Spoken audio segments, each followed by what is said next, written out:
Be me, Edwin. Just a regular dude trying to get by.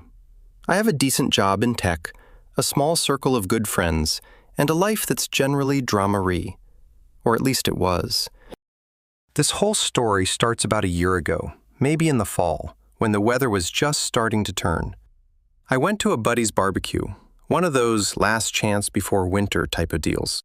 That's where I met Rachel. She was smart, really quick-witted, and had this energy about her that was hard to ignore. We got to talking over by the drinks cooler. The conversation was easy, flowed naturally. She talked about her job, her passions, mentioned being a strong feminist, which was fine by me. I believe in equality, treating people right. It didn't seem like a red flag, just a part of who she was. She had this way of looking at you when you talked that made you feel like you were the only person in the yard. We exchanged numbers before I left.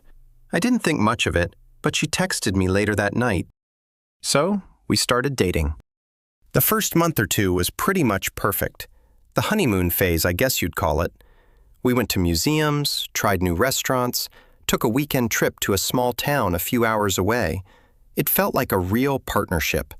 We talked about everything, or so I thought. My best friend Mark met her about a month in. We all went out for drinks. Mark is a pretty straightforward guy, doesn't beat around the bush. Later, when it was just us, he told me she seemed a little intense. He couldn't put his finger on it, just said there was something in the way she analyzed every little thing he said. I brushed it off.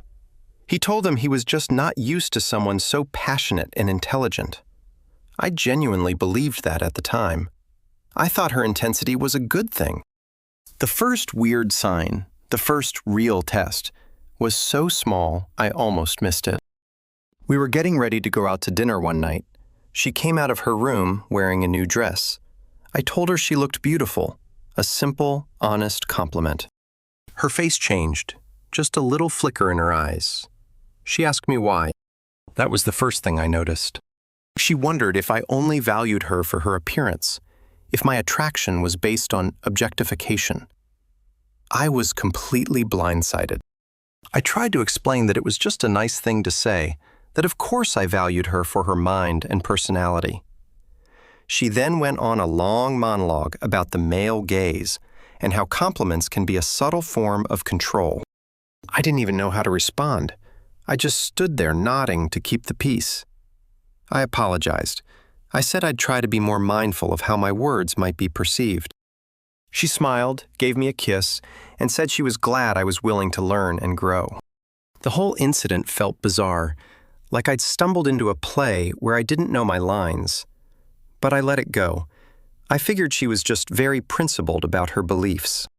A few weeks later, another test. This one was about money. We were at a nice Italian place for our 3-month anniversary. The bill came. I put my credit card in the little black folder without thinking. It's just what I've always done. She slid the folder back to my side of the table and put her own card in. She told me she was an independent woman and didn't need a man to pay for her. Fair enough. I respected that. I told her I admired her independence. The next time we went out to a more casual place, I remembered that. When the check arrived, I suggested we split it. Her eyes welled up with tears. I had no idea what was happening. She quietly asked if I didn't see her as someone worth treating. She said a man who truly cares for his partner would want to provide and take care of her. My brain felt like it was short-circuiting. I tried to bring up the last time, how she insisted on paying. She said that was a test of my character. Apparently, I was supposed to insist on paying to show that I was a capable provider, even if she refused. My suggestion to split the bill showed that I didn't really care. I felt like I was in a lose-lose situation. There was no right answer. I ended up paying for the whole meal, plus apologizing for being insensitive. I told Mark about it the next day when we were shooting hoops. He just shook his head. He said it was a classic manipulation tactic. He called it a Schrodinger's test, where the correct answer only reveals itself after you've already chosen the wrong one. He warned me that this kind of behavior doesn't just go away, it gets worse. Again, I defended her. I said she was complex, and our relationship was just finding its footing. Looking back, I was making excuses for her because I wanted the perfect beginning to be real. The next stage of the escalation involved my friends. I had a few of my oldest buddies over for a poker night. It's something we do once every couple of months. Rachel wanted to hang out too. I thought it was cool, a chance for her to get to know my friends better. The night was a disaster. My friends were just being themselves, joking, telling old stories, giving each other a hard time in a friendly way. Rachel sat on the couch, not playing, just watching everyone with this clinical, judgmental expression. She didn't say much, but her silence was deafening. The moment my friends left, it started. She told me my friends were a clear example of toxic masculinity. She dissected their jokes, claiming they were laced with subtle misogyny. She said the way they competed at poker was a manifestation of primal male aggression. These are guys I've known since I was a kid. One of them is a middle school teacher. Another volunteers at an animal shelter. I tried to defend them, saying she was misinterpreting their dynamic, that it was just how guys are with each other. That was a huge mistake. She told me that saying, "boys will be boys," was a way of excusing harmful behavior. She suggested that I needed to distance myself from their negative influence if I wanted our relationship to be healthy. She was essentially asking me to choose between her and my friends. I didn't give her an answer. I just said I was tired and went to bed. The atmosphere in the apartment was icy for days. I eventually caved and told her I would talk to my friends about being more inclusive in their language. I never actually did, of course, but I said it just to restore the peace. It felt like I was abandoning a piece of myself to plate her. Then came the social media inspection. One evening, we were watching a movie. She was scrolling through her phone. She casually mentioned that she believed couples in a truly committed relationship should have nothing to hide. She said that for the sake of complete transparency, we should share our phone passwords and social media login. A huge alarm bell went off in my head. I told her I wasn't comfortable with that I believed in privacy, even in a relationship. She turned it around on me immediately. If I had nothing to hide, why was I so protective of my privacy? My resistance, she claimed, was a sign of a guilty conscience. We argued for hours. She cried. She accused me of not trusting her. In the end, I was just exhausted. I gave her my passwords. I had nothing to hide, so I figured it would prove my loyalty and the issue would be dropped. I was so naive. Giving her the passwords wasn't the end. It was the beginning of a new kind of hell. She started conducting what I can only describe as digital archaeology. She would dig back years into my social media history. One night, she woke me up at 2 a.m., holding her phone in my face with a screenshot. It was a photo I had liked on Instagram 4 years ago, a picture of a female friend from college who was on vacation. She demanded to know who this woman was, what my relationship with her was, and why I felt the need to like a picture of her in a bikini. I tried to explain that it was an old friend from years before I even met her, and a like is just a meaningless tap on a screen. She didn't buy it. She said it was a betrayal, that my past actions reflected my present character. This became a regular occurrence. Every few days, she'd find some new infraction from my past. A comment on a friend's photo, a female colleague I was following, an ex-girlfriend from a decade ago that I had forgotten to unfriend on Facebook. Each one was presented as fresh evidence of my untrustworthiness. The irony was that her own social media activity was completely different. She was constantly messaging other guys, leaving flirty comments on their posts. When I calmly pointed this out one day, showing her the obvious double standard, she exploded. She said I was insecure and controlling.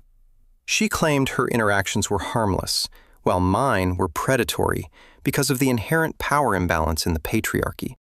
My brain couldn't even process that logic. It was like arguing with a brick wall. It was around this time that something inside me started to change. I stopped fighting back. I stopped defending myself. When she would confront me with some new evidence of my toxicity, I would just agree with her. I'd say, "You're right, I'm sorry." It was easier than the endless circular arguments that went nowhere. She saw this as a victory. She thought she was finally training me. She told me once, during a calm moment, that she was proud of the progress I was making in unlearning my toxic behaviors. She actually thought she was helping me. In reality, I was just emotionally checking out. I was building a wall inside myself, brick by brick. The person she was training wasn't me anymore. It was a hollow version of me, an empty shell designed to minimize conflict. The real me was getting buried deeper and deeper. My friends noticed the change. Mark pulled me aside one day. He said I looked like a ghost. He said I never smiled anymore. He told me, "Whatever she's doing to you, it's not worth it. No one is worth losing yourself over." I just nodded and told him I was fine, just tired from work. I was too far in. I felt like I couldn't even see a way out anymore. Her tests started bleeding into every aspect of my life. My hobbies were scrutinized. The video games I played were deemed problematic for their portrayal of women. The movies I liked were analyzed for their patriarchal themes. My taste in music was criticized for not being conscious enough. It felt like my entire personality was being audited and found wanting. She tried to dictate what I wore, suggesting my old band t-shirts were juvenile and that I should dress more like a modern, enlightened man. She went through my bookshelf and made a pile of books she considered written from a place of unexamined male privilege. I came home one day and the pile was gone. She had donated them. I didn't even have the energy to get angry. I just felt empty. I was living in a constant state of low-grade anxiety, always waiting for the next test, the next accusation. I walked on eggshells in my own home. Every word I said was rehearsed in my head first, to make sure it couldn't be misinterpreted. The weirdest part is that on the surface, to outsiders, we probably looked like a great couple. When we were with her friends, she would praise me for being so receptive to feedback and willing to do the work. Her friends, who were all just like her, would nod in agreement and look at me with a mixture of pity and approval. I was their little project, the tamed man. It was humiliating. The affection and intimacy in our relationship became entirely conditional. If I had a good week, where I passed all her unspoken tests and didn't trigger any of her ideological tripwires, she would be warm and loving. But if I had a bad week where I said the wrong thing or forgot to perform some small act of penance for the crime of being male, she would be cold and distant. There was no physical intimacy, no kind words, just a punishing silence. It was a tool she used to control my behavior. And for a long time, it worked. I found myself constantly seeking her approval, trying to get back to the good version of our relationship. I was so focused on surviving the day-to-day that I didn't realize I had completely lost sight of who I was. I was a stranger to myself. My own life felt like it belonged to someone else. I was just going through the motions, a passenger in a car driving off a cliff in slow motion. And the whole time she was in the driver's seat, smiling, convinced she was steering us toward a better place. Little did she know we were heading straight for the end of the road, and the final test was just around the corner. The turning point wasn't a big explosion, but a quiet little click inside my head. It happened a few weeks before the end. I got a call from my boss. He told me I was being promoted to a senior project lead. It was a big deal, something I'd been working towards for years. Normally, I would have been ecstatic. I would have called Mark, called my parents, and wanted to celebrate. But my first thought was, how is Rachel going to react to this? I actually felt a wave of dread. I started pre-planning the conversation in my head, trying to figure out how to frame my success in a way that wouldn't be perceived as a threat or an example of male privilege. That's when it clicked. My own success, my own personal achievement, had become a source of anxiety because of her. I had stopped thinking about my own happiness and was only thinking about managing her reactions. The wall I had built inside myself didn't feel like a defense anymore. It felt like a prison. When I told her the news that evening, I did it carefully. I downplayed the title, focused on the collaborative nature of the team, and made sure to mention a female colleague who had also been promoted recently. Rachel's reaction was lukewarm at best. She gave me a tight, forced smile. She said she hoped this new position of power wouldn't go to my head. She told me it was a crucial opportunity for me to be an ally and challenge the boys' club mentality from within. There was no congratulations. No, I'm so proud of you. My achievement was immediately reframed as a new set of responsibilities and potential moral failings I needed to be wary of. It was just another test. But this time, something was different. Her words didn't hurt. They didn't make me anxious. They just bounced off me. The hollow part of me went through the motions, nodding and agreeing. Yes, you're right. I'll be mindful of that. But the real me, buried deep inside, had finally woken up. And it was done. Completely and utterly done. I didn't let it show. I continued to play the part of the tame man. I knew that any sudden change in my behavior would be met with a massive emotional onslaught, and I just didn't have the energy for that fight. I needed to wait for the right moment. I wasn't planning anything dramatic. I just knew I couldn't live like this anymore. The final scene was set by my parents. They were thrilled about my promotion and insisted on hosting a small dinner to celebrate. It was just going to be them, my sister, Mark, and me. My mom asked if I was bringing Rachel. For a split second, I thought about saying no, making up an excuse, but I knew that would create a separate drama I didn't want to deal with. So, I said yes. I told myself it would be the last time, the last hurdle. The night of the dinner arrived. I drove us over to my parents' house. The car ride was tense. Rachel was giving me a quiz on how I was going to handle any problematic comments from my family.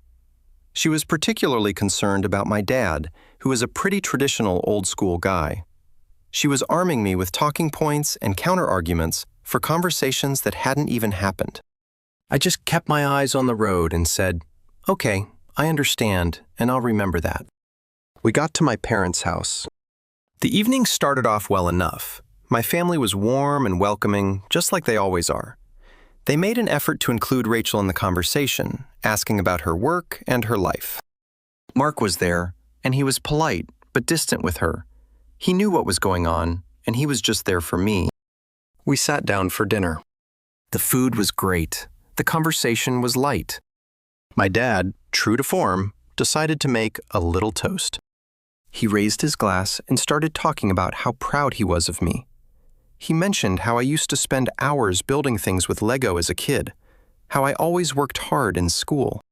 He said, "Son, you've always been a reliable, hardworking man, and you've earned every bit of your success. We're all so proud of you." It was a simple, heartfelt speech from a father to his son. My mom was tearing up a little. My sister was smiling. It was a genuinely touching family moment. And that's when Rachel decided to detonate the bomb. The moment my dad finished, she let out a small, condescending laugh. She looked around the table, a smug smile on her face. "That's a very sweet traditional sentiment," she began, her voice dripping with condescension. "But I hope now that Edwin has more power and money, he doesn't forget the inherent privilege that got him there. It's a fine line between being a hardworking man and just another cog in the patriarchal machine." The silence that fell over the table was instant and absolute. You could have heard a pin drop. My mom's smile vanished. Her face was a mask of disbelief. My sister just stared at her plate, her knuckles white. Mark looked like he was about to physically launch himself across the table. I saw him clench his jaw so hard a muscle twitched in his cheek. My dad just looked confused and hurt. And every single person at that table turned to look at me. They were waiting for my reaction, waiting for the explosion, the argument, the defense of my family's honor. This was it. Her masterpiece, the ultimate public loyalty test. She wanted me to either join her in criticizing my family, proving my allegiance to her ideology, or argue with her, proving I was still an unenlightened brute who couldn't handle criticism. Another perfect trap. I looked at her. I didn't feel anger. I didn't feel hurt. I felt nothing at all.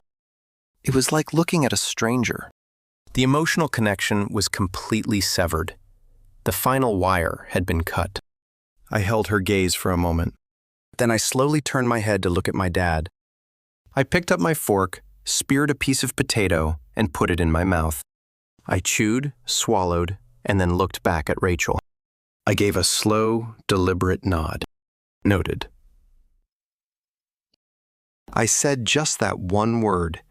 It was quiet, calm, and completely devoid of emotion. Then I turned to my sister.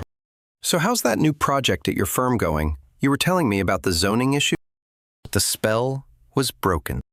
My sister, catching on immediately, started talking about her work. Mark joined in, asking her questions. We just moved on. We left Rachel sitting there in the crater of her own making. She was stunned. Her mouth was slightly open. This was not in her script. She had pulled the pin on her grand emotional grenade, and it had just fizzled out on the table. Her power came from my reaction, from my engagement in her drama. By giving her nothing, I had rendered her powerless. The rest of the dinner was painfully awkward for her, but fine for the rest of us. We talked, we laughed, we ignored the black hole of negativity sitting at the table. She didn't say another word for the rest of the meal. The car ride home was silent. Utterly, completely silent. The air was so thick, you could have cut it with a knife. She was waiting for me to break, to start yelling, to give her the fight she craved. I just focused on the road, my hands steady on the steering wheel. I pulled up to her apartment building and put the car in park. She finally turned to me, her eyes blazing with fury. So, that's it? You're not going to say anything? You just let your family disrespect me, and you publicly humiliated me by ignoring what I said? I turned to face her. The calm was still there. I didn't humiliate you, Rachel, I said, my voice even. And they didn't disrespect you. You disrespected them in their own home. You tried to ruin a moment that was important to my family just to prove a point. She scoffed. A point that you clearly still don't understand. I was testing you. I was seeing if you would stand up for what's right, or if you would just revert to protecting the status quo. I nodded slowly. It was almost sad, really. She still thought she was in the right. You're right, I said. It was a test, the last one. And you failed it miserably, she shouted. You should have supported me. You should have engaged with the substance of what I was saying. No, I said, and the finality in my voice seemed to surprise even me. I've been failing your test for a year now. I've failed the money test, the friends test, the social media test. Tonight was just the final exam. I took a breath, and since I've failed, there's no reason for us to be together anymore. We're done. Her face went through a rapid-fire series of emotions. First rage, then confusion, then sheer, unadulterated shock. What? She whispered. You can't break up with me. This is just a fight. We can talk about this. There's nothing to talk about, I said. You've spent the last year trying to change me into someone I'm not. You don't love me, Rachel. You love the idea of a project you can fix. But I'm not your project, and I'm not broken. Tears started streaming down her face. These weren't the manipulative tears I was used to. This was real panic. But I love you, she cried. Everything I did it for us, to make you a better man, to make our relationship stronger. No, I said, shaking my head. You did it for you. You made our relationship an adversarial game that you had to win. But a relationship isn't a game, and you didn't win. I got out of the car, walked around to her side, and opened her door. A final act of detached politeness. She just sat there, staring at me, her face a mess of tears and confusion. "Get out of the car, Rachel."